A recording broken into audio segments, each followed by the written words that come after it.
Edhe pse jena qytet i vogël, na këtë fatit vogël në Nxan, po apet si apet nuk njëna Prej sa kjo në Prishtinë? Prishtinë që një vet. Që jetoj. Nuk e interesu ndoshta për shkak se ke najt kompjutera, lojme në këto, nuk e interesu se unë e di sigur që në çdo qytet, spaku mosha jonë enjoying secilin. Unë që 20 vjet nuk shkoj në Gjakov, shumë rrallë, ftyrat cilat i kom pa për 20 vjet valojnë ja, bile edhe fëmijët e tyre të cilët nuk i kom pa ndoshta gjasojnë, ma jep mallin e enjoying, ti nashta që ki këshur pun tjera, enjoying shumë mirë. Jo, është dhe pun tjera, jam kogja njëri social. Në fakt janë edhe prind që anë kohën gjatë gjithë kohës tojnë ka ndryshu. Për shembull, unë vin nga Mitrovica dhe babi jam thot, ma herët kur kom dalë me pini kafe, s'kom pas nevojë me thirr dikon telefon se i kom njoft krejt. Ndërkaq tash të vjen dikush tulën tavolinë nuk e njeh fare, kështu që ekziston që kjo që po shkojnë njerëz, po vinë të ri, ka vazhdimisht. Normal se hapën shtyen migrimet plus që kanë bëhet gjitha kanë ndryshu, po mund gjovë në gjien. Jo veç qatë, mos ka... Po, nuk po thëmë që nuk njihen në për qytetë, se paqare na kena me njoft njën e tjetërin të ke fundit, kena koleg, kena shok, kena familjar që dikon keme takut njëfshëm. Po flasë në ato që njihen familjarisht, njihet komplet fshati. Se për shembull, për morëm një lagje, s'po du me thonë emra se marketing, po një lagje që është nërtu jashtë qendrës Prishtinës, që e kena qëto ofër, të shtaci, ato po thuaj se ku shkoj unë me taku një shoqe, nuk të thome emra prap, këtë një fënë thëmija njëni me tjetërin, sepse është lagje e rrëthëkume që ka dhe portën ato që janë me kamera dhe njëni tjetër e njofin, ndryshe është ajo sigurimi, ndryshe është qendër Prishtinë. Lëvizja të bën me hu pa kontrolën, nuk shitën e minë Prishtinë nuk i ngjaf. Në është dhe shumë pak. Po në Gjakov që 20 vjetë thash i ngjaf plot njajtë. A fëmijët e mi nuk i njojnë, ashtë në Gjakov, po i njojnë... Po dhe nëse një në Gjakov, lagjen tonë nuk e besoj që një krejt qytetin. Këtë qytetin e një.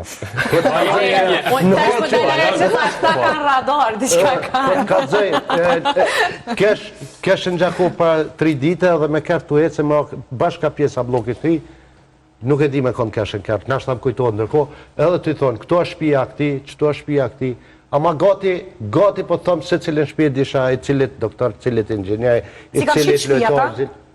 Si kanë shqit shpia që me orë njerëzit e rinë shpia? Ata që i kanë shqit kanë bo banesa, ata shqit ka një 5-6 vendet që në bo banesa, po dhe në ato banesa dim kush i ka bo, të ki ka bo. Në fakt, ma shumë shqetësuse se sa fëmijët më mdokët njerëz të më shumë që detyrohen për shkak të familjes, për shkak të vendimeve të fëmijëve të vetë me orë në qytet. Për shembull, unë e kam një të më shumë të banesa, i cili gjatë gjithë ditës rrim para banesës. Ai nuk mundet mu ambientu me banesën edhe thot jo mësu me naj... Po, në bërë gjatë gjithë kohë, se ta ju duke që është mes 4 mureve dhe e shë që vazhdimisht e vunë. Ndryshe është ndrimi që e bën t'i vetë se ki lyp një jetë ma të mirë, ndryshe është ndrimi imponun që une për du me ndrujet, po marrë edhe pëjndin me vetë. Një gjë për du mu lidh me ndoshta me diasporin që kam pa 20-34 vite atje. Për shembull, pejt hanës deri në premten, janë qytet, po si të bëhet e premtja, i marrin valigjet dhe shkojnë në katon. Zakonisht atje këtë kanë cilën pyeta, që na kemi plane, jetojmë qytet, po kemi plane për po, unë mendoj që ka me ardhur një trend, edhe në Kosovë që kam fillu trendi, të paktën në ndërtesën ku unë jam lakrishte, që i shoh kerët mbushen, makinat mbushen premten me gjëra, do të thotë valigje, edhe kur i pyes ku po shkoni, apo shkoj kudo që kanë katunin Gjakova, në Vitia, në Lipiana, kudo që shkojnë, po shkojnë në katon se tash është pranvera, jam e miell najsen, adin e vrej knatësin që ata ja kam fillu me kuptu që po, nuk është marrë me thonë që po shkojnë në katon, se kam një shtëpi në katon, edhe thjesht shtëpia kalbet pa njerëz. Gjithë kanë thonë pleç kështu. Absolutisht, na ku i marim lakmia ata që kanë shtëpia villa. Unë mendoj që ka me ardhur edhe Kosova, rinia e Kosovës pak të gjenerata jonë që jena tu të shku 40-50 që pe kuptojnë që faktisht vlera, qetësia, antistresin që ta jep puna dorës, për shumë fizikisht, emocionalisht, mentalisht, ojri poster, katuni është shumë i vlefshëm se sa qyteti. Okej, qyteti e ka paren që na të gjithë ngojna mas një jetës ma të mirë. Po... E ka mundësin, se pare e ka dhe fshati. Edhe sot jetë e mirë në fshat bë, sidomos në Kosovë për ndalim e prapë. Për shumë, Finlanda e ka qitonë nëse Zvicra, që është shapleq, treni shkon çdo katon. Derisa na vjen puna që na me pat për shembull autobusat, i kena në autobusat e kombët që shkojnë gati rreth katuneve tona. Kemi edhe një linjë që i lidh fshatrat edhe këtu trenat e Kosovës shkojnë veç në për katune, qytet s'kena. E kështu që unë mendoj që ka me që kjo trend, si në për vendet tjera, që katuni ka me pot shumë ma vlerë edhe kanë me trashigu rinia ose fëmit e këtynve njerëzve, kur vdesin shkojnë në botën tjetër, që ato shtëpi, që ato tokat, që ato liqejat, që ka do që kena në këtu në Kosovë, mja trashigu rinisë dhe mos mi shqitë, sepse ato kanë vlera shumë emocionale, mentale dhe fizike. Dhe diçka ma herë që mos ta kalojnë, do më thënë se ka një detaj që e preke. Kjo që mendon që ma të edukume dhe ma sjetë shumë janë prej fshatra sësa prej qyteteve. Unë mendoj që... Çfarë përvoja ki, po? Fakten, unë mendoj që njerëzit, po flasë për Kosovës, po flasë për diasporë. Për Kosovë e shof që janë shumë nështë ta dhe valori që janë shumë atë sinqertë se ata e kanë pe i përvoja jo pe që kanë ledzu shumë, po din me të respektu se nështë ashtë morja familjes ose respekti familjes qyre djali jam ose që i kajmë kur shkojshti në Skenderaj, po të marrë vetën shambull, do të mi full njerëzve për shëndetje, me alshu karriken kur vjen jo i moshun. Hyp në autobus, nëjësën së hypesh moti ka, po këto në Prishtinë, kërkosh nuk qohet edhe pse shef një të moshun. Kjo është dalimit, për marrë një shambull shumë të vogël, që për mu, unë dhamë shpirti që rinia jonë po ikë për atyve traditave, vlerave që familjet tona kanë eduku para 20 vite, 30 vite. A jenë të mira? Kush? Mu që mja shu venin, mu kulla e tjera tjera.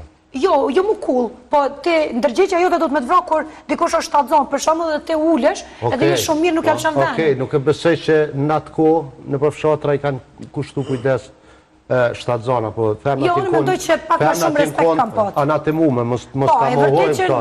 Ja, unë s'tash që nuk jemë... Pra ti në këtë pikë nuk shendo një dalim. Të kjo pjesa e me që po flasëm. Unë mendoj që katuni jep shumë traditë dhe vlerë. Fëmis që rritet me një shoqëri që e vëzhgon në traditë dhe vlerë nuk mendoj që mujnë me na jap fort fshati ose qyteti. Ma tepër tradita dhe vlera krijohet përmes komuniteteve. Gjithmonë të e ditë. Ka shumë fshatra të cilat e kanë ujtë traditën e vlerën pikërisht sepse kanë qenë shumë të organizuar në shoqëni kulturore artistike.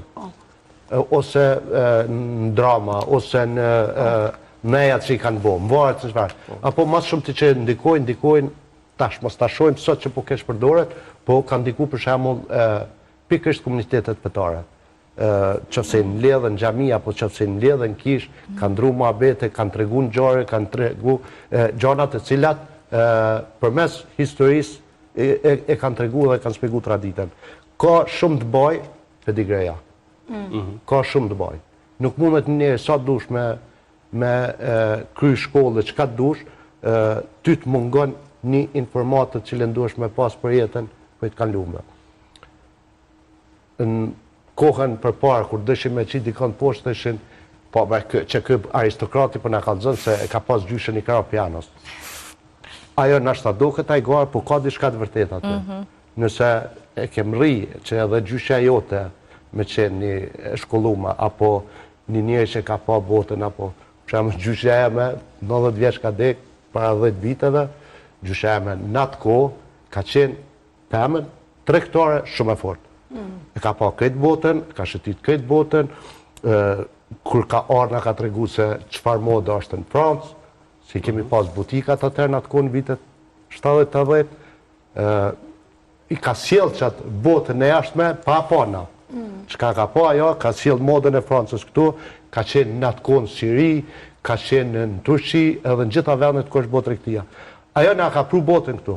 Një copë të botë se qysh duhet me uvesh, qysh duhet me duke, ka sjellë ajo. Po ma shembull, gjyshen, që sot, trit nuk ka nevoj me sjellë. Si kanë krejt në... Po, janë krejt për i këtuit, apo edhe kanë dollë, nuk e binë botën këtu, po krijojnë botën atje. Këtë varë sa dojnë më integru.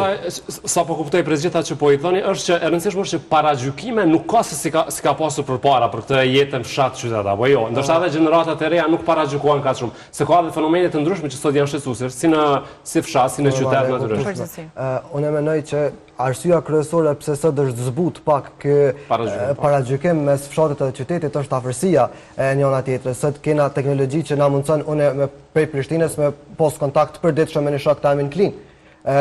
Dërsa nëse du me shku me taku fizikisht, për një urë me shku atje, dërsa kjo në vitet e kalume u konë shumë ma zbet, shumë ma pak mundësi komunikimi me njëri tjetrin. E mandej paragjykimi nuk është se ka pas veç prej qytetit tek fshatarët, edhe fshatarët i kanë paragjyku qytetarë. Valonja përmeni tha ne fshatarë ta kish marrë ftyrën kushtimisht në Tryezë, po njëjtë një qytetar me marrë një djalë edhe me shtinë udhë vaj ta kish marrë ftyrën aty. Se kjo konë që nuk kanë pas kontakt njëri me tjetrin, derisa tash jena paka shumë të ngjajshëm, jena paka shumë të njëjtë, kështu që nuk e besoj që ka nevojë me pas kësaj lloj dallime që ka pas më herët.